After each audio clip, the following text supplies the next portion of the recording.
श्री विश्वामित्र जी ने प्रार्थना की कि भगवान का अवतार हो, तभी समस्याओं का समाधान संभव है। और आकाशवाणी हुई कि मेरा तो अवतार हो गया है। विश्वामित्र जी महाराज को बड़ा आश्चर्य हुआ कि आपका अवतार हो गया। बोले हाँ। बोले आपका अवतार तो महात्माओं के लिए होता है और हम महात्मा हमें ही नहीं मालूम कि आपका अवतार है। आपका अवतार हुआ कहाँ? कहा राजा दशरथ जी के यहाँ पर। बोले दशरथ तो ग्रस्त हैं, आप ग्रस्त के यहाँ क्यों अवतरित हुए? तो बोले कहाँ हो? तो बोले आपको तो साधु के यहाँ आना चाहिए। बोले साधु के यहाँ मैं कैसे आता? पत्नी है नहीं, विवाह है नहीं, परिवार है नहीं। अगर महात्मा के यहाँ कोई बच्चा आ जाए तो 10 प्रश्न खड़े हो गए, तो बच्चा कहाँ से आया? ये बच्चा किसका है? इसलिए अब ग्रस्त के यहाँ तो भगवान जाएंगे। इसलिए तब उनको पता लगा कि चक्रवर्ती सम्राट राजा दशरथ जी ने भी मनु शत्रुपा के रूप में दोनों ने बड़ी कठोर तपस्या की है। तब भगवान उनको अलंकृत उनके वर को पूर्ण करने के लिए वहां अवतरित हुए हैं।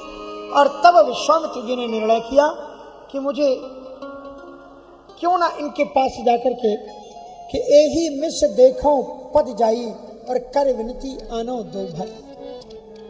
इसी बहाने यज्ञ रक्षा का बहाना लेकर के मैं उनके घर जाता हूँ और विनम्रता पूर्वक प्रार्थना करके दोनों भाइयों को मैं मांग करके ले आऊंगा। कर विनती आनो दो भाई और ज्ञान विराग सकल गुण ऐना शो प्रभु मैं देखो भर नैना। ज्ञान वैराग्य और समस्त सद्गुणों की गान, प्रभु का दर्शन। तो ऐसा चिंतन करते करते कर मज्जन सरजूजल गए भूप दरबार। राजा दशरथ जी ने उनका स्वागत सत्कार किया और उनसे पूछा कि कई कारण आगमन तुम्हारा कहु सुनाते न लाभों बार। आप किस लिए पधारे हैं? और जिन्होंने राजीव लोचन रघुनंदन श्री राम जी की नीला मुजस्सा मलको मलांगम सुंदर छवि को देखा, विश्वामित्र जी महाराज उन पर न्योछावर हो गए और वो थोड़ी क्षण में जान गए कि राम और लक्ष्मण इतने अतिशय सन्निकट हैं कि अगर एक भी बिंदु दूर हो जाएं तो राम लक्ष्मण को पकड़ लेते हैं। विश्वामित्र जी को समझ में आ गया कि राम और लक्ष्मण ये देखने में दो हैं पर इनके प्राण की ही है। राम से अलग लक्ष्मण को नहीं किया जा सकता और लक्ष्मण से अलग राम को नहीं किया जा सकता। यद्यपि वो आए तो थे राम को मांगने के लिए, लेकिन वे समझ गए कि राम लक्ष्मण के बिना रह नहीं सकते, इसलिए उन्होंने दोनों भाइयों की याचना कर दी।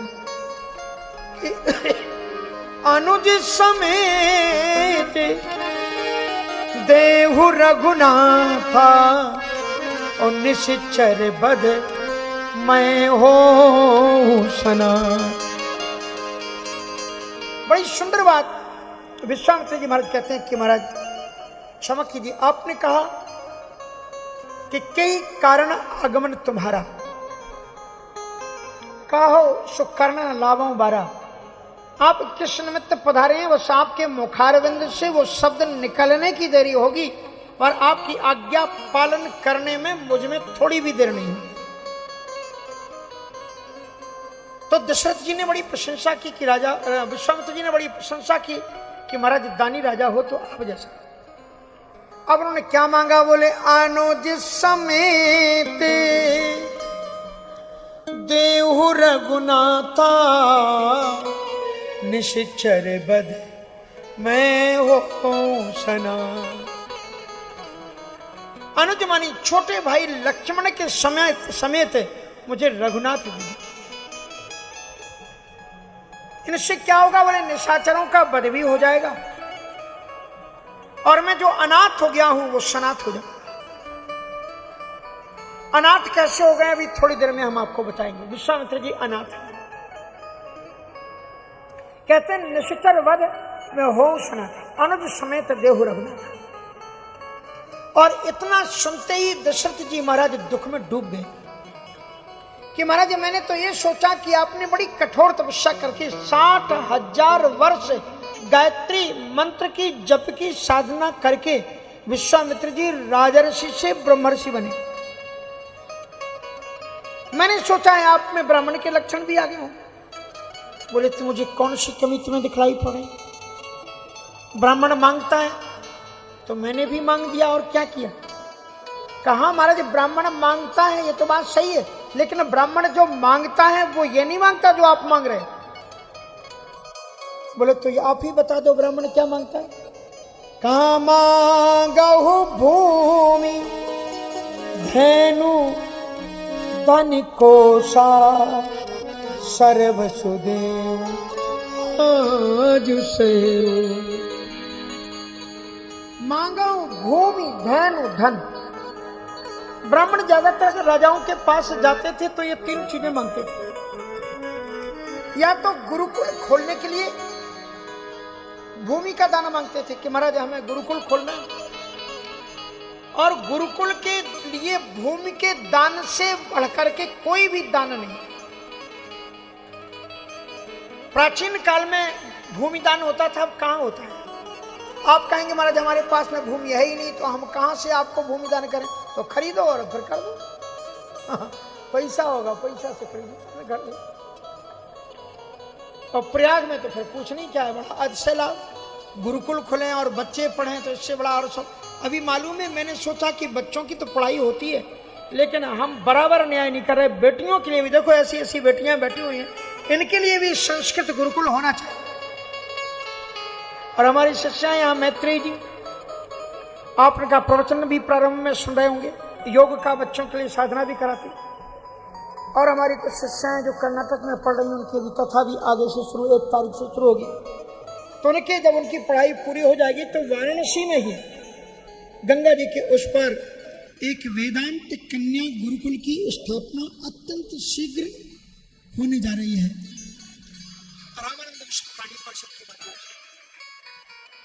वहां पर सैकड़ों बेटियां भी रह करके जिस प्रकार से बच्चे संस्कृत वेद व्याकरण का अध्ययन करते हैं उन्हें भी अध्ययन करने का पूरा अवसर मिलेगा। तो ये मिलेगा कैसे? आपके ही सहयोग से मिलेगा। अभी तो वो बिल्डिंग भी नहीं बनी है, आप चाहें तो घोषणा करवा सकते हैं, हमारे उद्घोषक आपको बोलेंगे।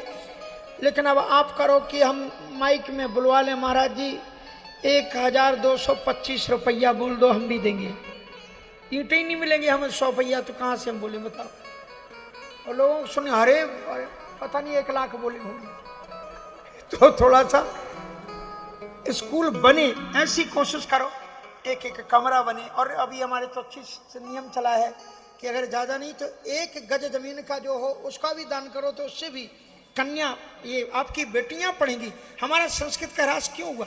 क्योंकि विद्वानों ने कह दिया कि माताएं संस्कृत बोल नहीं सकती, और जिस भाषा को मां नहीं बोलेगी तो उसकी संतान कभी उस भाषा को मातृभाषा नहीं बना सकती। इसलिए बेटियों का वेदों का संस्कृत का ज्ञान होना अत्यंत अनिवार्य है, तभी हमारी धर्म और संस्कृत की रक्षा हो सकेगी। क्योंकि यही बेटियां विस्तार पूर्वक अपने आने वाली संतति को आगे चल करके संस्कृत का ज्ञान कराएंगी। इसके लिए जगह हमारे पास में अभी ज्यादा नहीं है, आधा बीघा ही है, 10 गज ही 10 क्या कहते हैं विश्वा, लेकिन उसके लिए कम से कम 10 बीघा जमीन होनी चाहिए, तब गुरुकुल की स्थापना होगी। काशी जैसी धरती में गंगा जी के एकदम किनारे, जैसे यहाँ पर है, यहाँ तो फिर भी गंगा जी 2 किलोमीटर है, लेकिन वहाँ से एकदम पास में अत्यंत दिव्यतम आश्रम होगा। और बहुत जल्दी 2-3 वर्ष के साथ में आपका सहयोग मिलेगा। उस कन्या गुरुकुलम की आवश्यक वहाँ पर व्यवस्था की जाएगी। जो यहाँ से और विदेश से जो लोग भी सुन रहे हैं वो जरूर इस पुनीत कार्य के करने में अधिक से अधिक बढ़ करके सहयोग करेंगे, तो ये कार्य बहुत जल्दी सुचारू रूप से हो सकेगा। और बेटियां भी आपको संस्कृत गुरुकुल की वेशभूषा में पढ़ते हुए आपको दिखलाई पड़ेंगी। वैसे इस व्यास के दिन जो भी संकल्प किए वो कभी अधूरे तो हुए नहीं। ठाकुर जी कब कहाँ से कराते हैं ये तो वो ही जानते हैं, मुझे भी नहीं मालूम। हर प्रयाग की बात है पिछले वर्ष की, आज इतनी भीड़ मौनी अमावस्या पर। मैंने कहा मैं कहाँ जाऊं, जिसको देखो वही परिचित, वही कहे महाराज हमें जगह। तो हमने कहा चुपचाप कमरे में सो जाओ, सुबह सब सेटलमेंट हो जाएगा। पर मैंने कहा सेटलमेंट तो हो जाएगा लेकिन भोजन कैसे होगा? तो हमारे रसोईया ने कहा कि महाराज जी पंगत तो हो ही नहीं सकती, इतने लोग भरे हुए। हमने कहा नहीं, इतने दिन हुई तो क्यों नहीं होगी। मैं आकर के खड़ा हुआ और भव्य और दिव्य पंगत हुई। सबने प्रसाद कहाँ से आया कहाँ से गया, आप ही से आया आप ही ने खाया। हमने तो आनंद मनाया बस। तेरा तुझको अर्पण क्या लगे मेरा। इसलिए कहने का मतलब यह है कि ऐसे पवित्र कार्य मांगा हो भूमि। दशरथ जी ने कहा ब्राह्मण भूमि मांगता है गुरुकुल के लिए, धैनु मनी गैया मांगता है, दूध चाहिए, ठाकुर जी का अभिषेक करने के लिए घी चाहिए, दिया बत्ती करने के लिए। मांगा हो भूमि, धैनु, धन कोषा, शिक्षा पद्धतियों के लिए, शिक्षकों के विकास के लिए, उनके वेतन के लिए धन चाहिए। यही तीन चीजें मांगते। किसी की जान थोड़ी मांगते हैं, तुम तो जान नहीं लेने आ गए। बोले जान कहां मांग रहे हैं? बोले तो तुम राम को क्या समझते? मांगहु भूमि, मांगहु भूमि, धनु धनु कोसा, सर्व सुदेव आज सरो, और दे प्राण ते प्रिय कछु नाही, सो मुनि देहु निमिष एक माही। समस्त शरीरधारियों को सबसे ज्यादा प्रेम अपने शरीर से होता है। देह और प्राण से बढ़कर के कुछ नहीं होता महाराज। अगर ये मेरी आप तलवार आपके सामने रखी हुई है, अगर आप चाहो तो मेरा सिर काट करके आप मांग लो, मैं अपना सिर काट करके आपको समर्पित करने के लिए तैयार हूं, लेकिन राम को मत मांगो। बोले बड़े गजब की बात करते हो। कहते हम प्राण दे देंगे, राम को नहीं देंगे। जब प्राण चले जाएंगे तो फिर राम कहां तुम्हारे पास रहेंगे? सवे सुत मोहि प्रिय प्राण की नाई, लेकिन राम देते नहीं बनए गुस्सा। मेरे सभी पुत्र प्राणों से बढ़कर के प्रिय हैं, लेकिन मैं राम को नहीं दे सकता। बोले तो राम कौन? बोले राम तो प्राणों के भी प्राण है। और वो कहते हैं मांगो धन धेनु आज, मांगो सुख संपदा सब, धेनु परिवार गृह ग्राम नाथ मांगिए। मांगिए सकल सिद्धि संपत्ति हमारी आज, पर प्राणों के प्राण मेरे राम को न मांगिए। सब कुछ मांग लो महाराज, पर मेरे प्राणों के प्राण राम को मुझसे जुदा मत। और इसलिए वो निवेदन करते हैं मैं सब कुछ देने के लिए तैयार हूं, पर राम को देने के लिए। तो बोले राम पर तुम्हारा अधिकार क्या है? बोले महाराज मैं राम आपको दे देता, लेकिन क्या करें? तो राम जो है ना, मैं राम को आपको कैसे दूं? कहते राम अगर मेरी संपत्ति होते तो आपको दे देता, पर राम तो एक ट्रस्ट की संपत्ति है, और ट्रस्ट की संपत्ति पर एक व्यक्ति का अधिकार नहीं होता।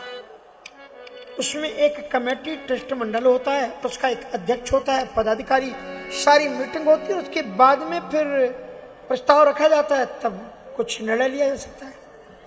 विश्वामित्र जी मुस्कुराए कि दशरथ जी होशियार बहुत, देना नहीं चाहते और बचना भी चाहते हैं, तो कुछ और ही बात बना रहे हैं, राम एक ट्रस्ट की संपत्ति।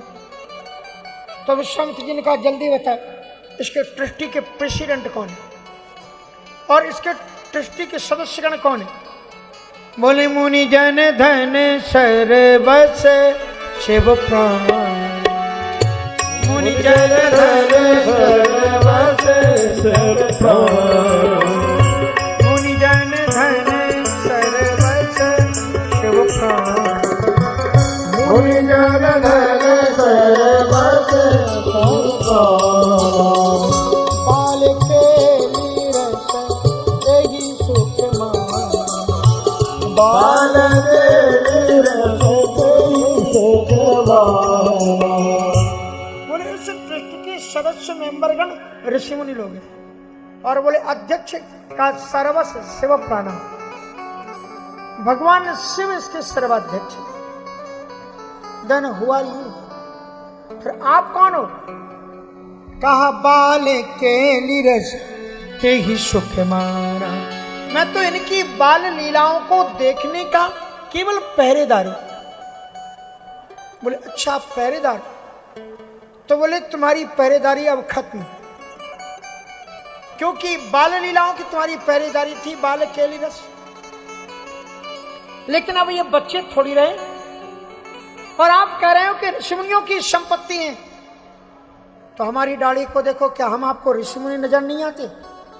हम मेंबर नहीं हुए इसके? और कोई भी व्यक्ति बैंक में अपनी संपत्ति क्यों जमा करता है? कि जरूरत पड़ने पर वो बैंक हमें संपत्ति दे दे। हमारे धन है श्री राम और मुनिजन धन, और हमारे धन को आपके पास में रखा गया और आप मालिक बन बैठे इनके। मुनिजन धन सर्वस्व चौप्राण। इसलिए महाराज आपको तो आपकी ये बाल लीलाएं समाप्त हुई, अब राघव को तुम्हें लूंगा। पर दशरथ जी महाराज कहते हैं राघव को मैं न दूंगा, मुन्ना के मर के मैं न दूंगा, मुनिनाथ मरते मरते।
दूंगा भोलेनाथ मरते मरते ओ राघव को मैं न दूंगा भोलेनाथ मरते मरते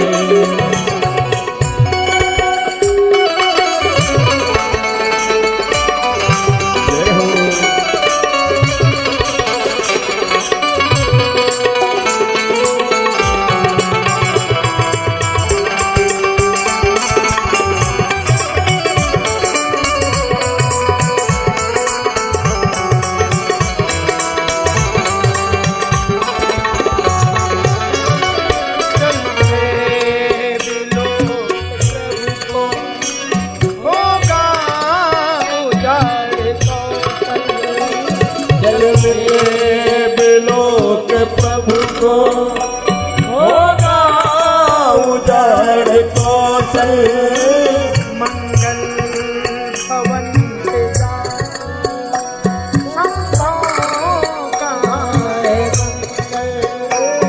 मंगल भवन के जाते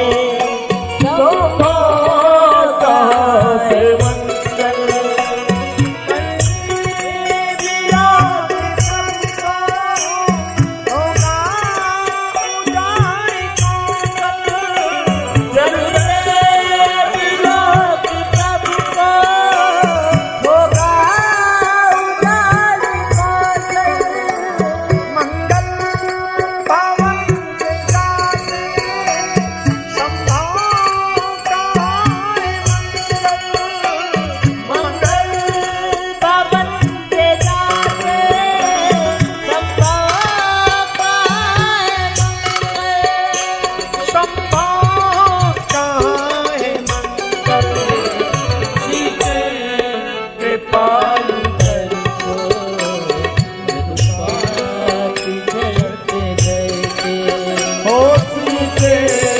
कृपाल करु को मृदुपात जरत जरते ओ राघव को मैं न दूंगा भोलेनाथ मरते मरते ओ राघव को मैं न दूंगा भोलेनाथ मरते मरते।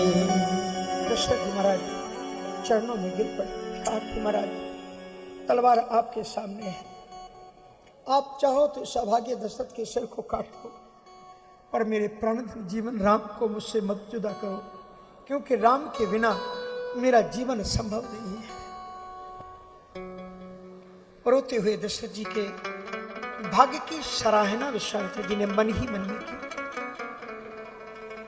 पर वे तो दृढ़ संकल्प के साथ में आए थे कि राघव के बिना मेरा काम होगा नहीं। दशरथ जी महाराज ने एक जगह पर एक शब्द का प्रयोग किया, सर्वस देव आज सह रोषा। दान और रोष, ये दो शब्दों का संयोजन बनता नहीं। कहते मैं रोष को बर्दाश्त करके आज सब देने के लिए तैयार। दशरथ जी को रोष किस बात का है? विश्वामित्र एक महात्मा पर रोष।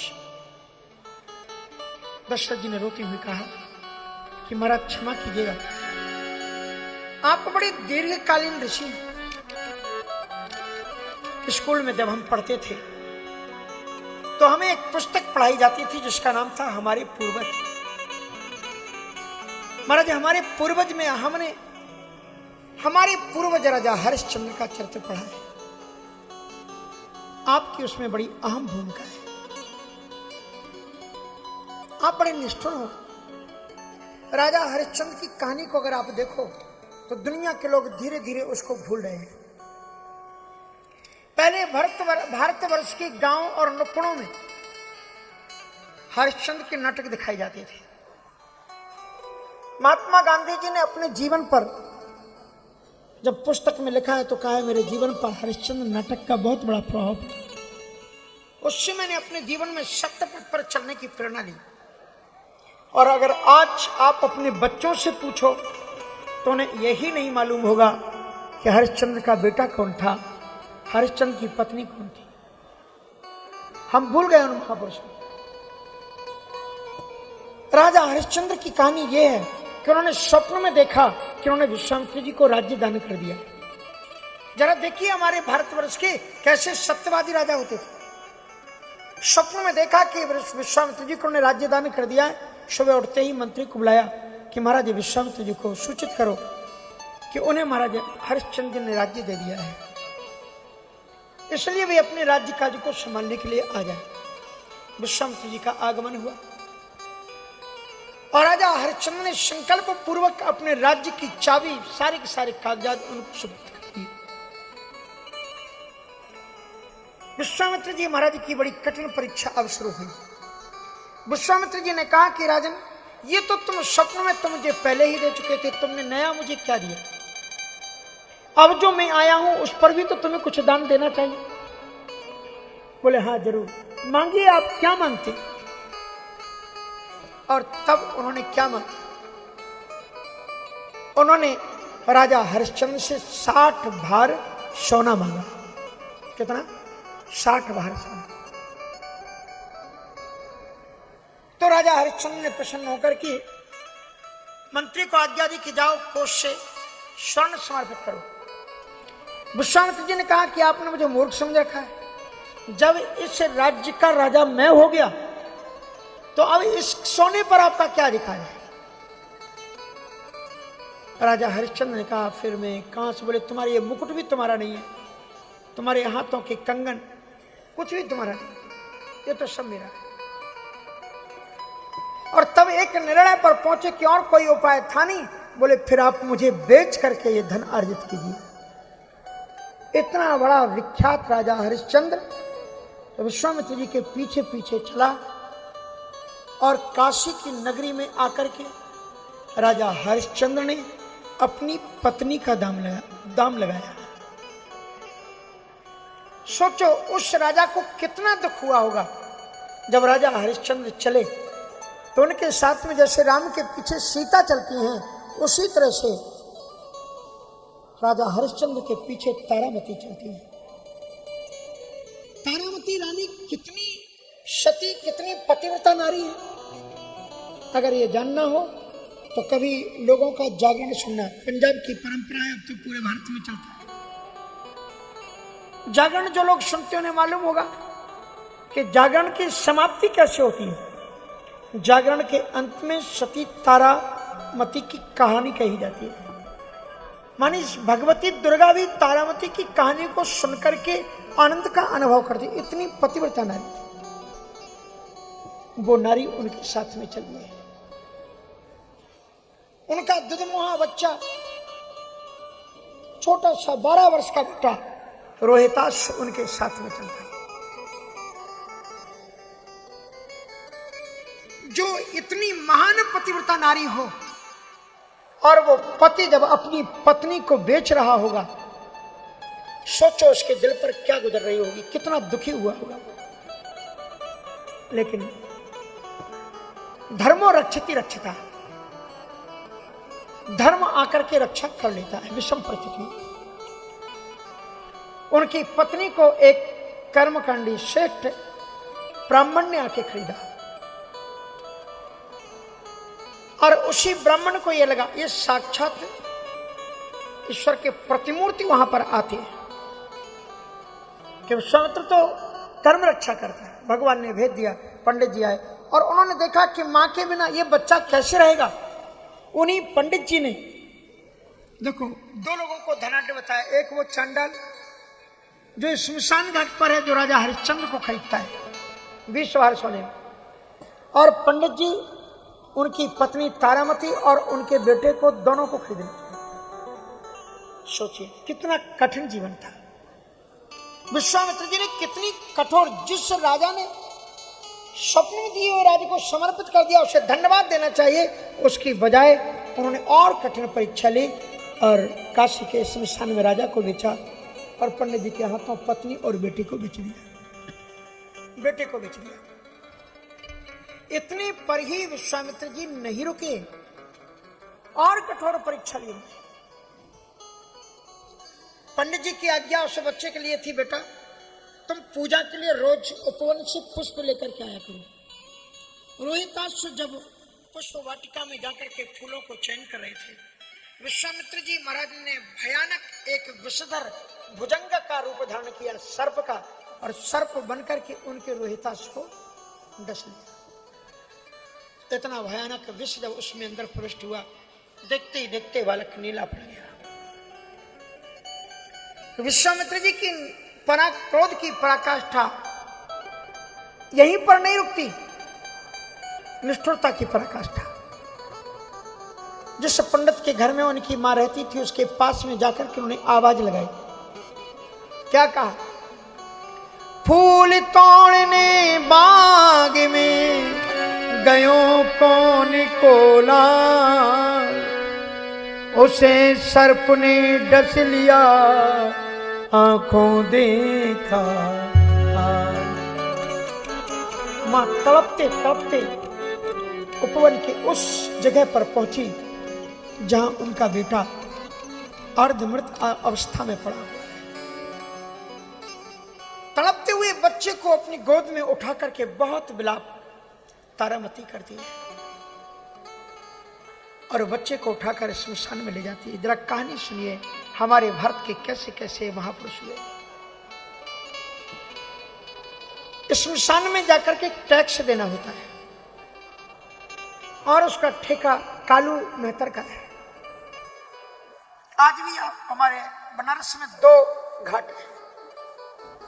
एक मणिकर्णिका घाट है जहां मुर्दे जलते, और दूसरा हरिश्चंद्र घाट, हरिश्चंद्र के नाम से ही है। वहां पर रोहिताश्व का अभी भी मंदिर बना हुआ है। तो रोहिताश्व के शरीर को लेकर के तारामती उस स्मशान में पहुंची, जिस स्मशान का पहरा उनके पति हरिश्चंद्र दे रहे हैं। मां ने अपने बेटे को दिखाया, कहा ये आपका लाडला है और ये चला गया। राजा हरिश्चंद्र ने दुख मनाया, उनके अश्रु में टपके। कहा मैं इसका अंतिम संस्कार करने के लिए यहां पर लाई हूं। राजा हरिश्चंद्र ने कहा कि अगर तुम अपने बेटे का संस्कार करना चाहती हो तो तुम्हें टैक्स देना पड़ेगा। तारामती ने रोते कहा आपका क्या है, मेरे पास क्या है, आप मेरी परिस्थितियों से परिचित हैं। आपको मालूम नहीं, ये बच्चा जब प्राणों को त्याग रहा था उस समय इसके मुख पर पिताजी पिताजी ही नाम था। मां को भी इसमें स्मरण नहीं किया, आपको स्मरण करते हुए शरीर का त्याग किया। मैं कहां से कुछ ला करके टैक्स दूं और बच्चे को मैं ऐसे कैसे छोड़ सकती हूं? राजा हरिश्चंद्र ने कहा देवी तुम्हारे शरीर पर जो साड़ी है वो कीमती है। इसके आंचल में, इसके पल्लव में जो गोटे लगे हुए हैं उसमें सोने चांदी से कढ़ाई की गई है, इसलिए इसके कोने के एक छोर को फाड़ करके तुम मुझे टैक्स के रूप में मुझे दो, क्योंकि मैं मालिक के प्रति धोखा नहीं कर सकता, असत्य के मार्ग पर नहीं।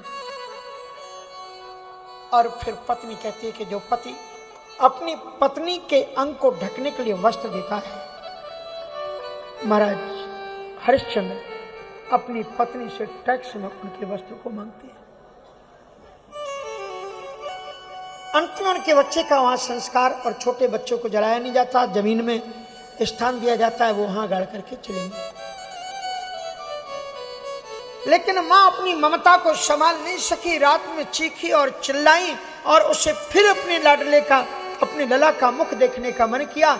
इस इंसान में आकर के बैठ गई।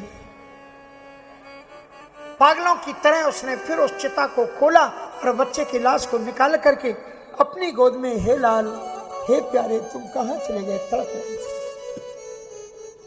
विश्वामित्र जी ने फिर एक काम किया, वे कालू डांग के पास पहुंचे। कहा महाराज तुम्हारे इस स्मशान में कोई डाकनी आई हुई है जो बच्चों की लाश उखाड़ करके खाती है। तुम अपने नौकर हरिया को, हरिश्चंद्र को कहते राजाओं जैसा नाम, इसलिए हरिया नाम, तुम अपने नौकर को आदेश दो कि उस डाकनी का वो वध कर दे। हरिश्चंद्र को आदेश मिला और वे तलवार लेकर के स्मशान घाट पर आ गए। अपने पुत्र के शरीर को गोद में लेकर के तड़पती हुई उस माँ के चेहरे को भी उन्होंने नहीं देखा। उनकी पत्नी सामने थी, उन्होंने तलवार खींची और जो ही उसके सिर पर प्रहार करने जा रहे थे, उसी समय भगवान नारायण प्रकट हुए और हरिश्चंद्र की तलवार वाले हाथ को पकड़ लिया। राजन, तुम्हारी परीक्षा बहुत हो गई। उसके बाद में सामने खड़े हुए विश्वामित्र जी को डांटा भगवान विष्णु जी ने कि तुम्हें किसने ये अधिकार दिया कि तुम मेरे भक्तों की, सत्य पथ पर चलने वाले भक्तों की इतनी निष्ठुरता पूर्वक परीक्षा लो। तुमने मातृत्व को नहीं छोड़ा, तुमने पतित्व को नहीं छोड़ा। एक पिता से उसकी संतान का दाम लगवाया तुमने। भूल गए कि धर्म क्या होता है। तुमने पातिव्रतत्व को नहीं छोड़ा। एक पति के द्वारा उसकी पतिव्रता नारी का तुमने बीच बाजार में दाम लगाया। एक छोटे बच्चे को, वात्सल्यता को भी तुमने नष्ट कर दिया। एक बच्चे को तुमने सर्प बन करके रचा और एक रोती तड़पती जो पहले ही पति के वियोग में थी, उस मां को तुमने तड़पने के लिए मजबूर किया। इसलिए विश्वामित्र जी, मैं तुम्हें श्राप देता हूं कि जब तक इसी कुल में उद्भूत बच्चे आपके पास नहीं जाएंगे, तब तक तुम्हारा कोई भी यज्ञ, जप, तप, मख कुछ भी पूरा नहीं होगा। तड़पो तुम। इसीलिए आज विश्वामित्र जी रो रहे हैं। वो कहते हैं कि अनुज समेत देहो रघुनाथा, निश्चर बद में हो सना था। जब से मैंने परीक्षा ली नारायण के श्राप के बाद, मैं अनाथ हो गया हूं। ऐसा लगता है ईश्वर की अनुकंपा मेरे ऊपर नहीं है और ये मेरे नाथ आपके पुत्र के रूप में अवतरित हुए। इसलिए इन दोनों पुत्रों को मुझे लेकर के आप सनाथ कर दो। राजा दशरथ जी ने अनेकों बहाने बनाए,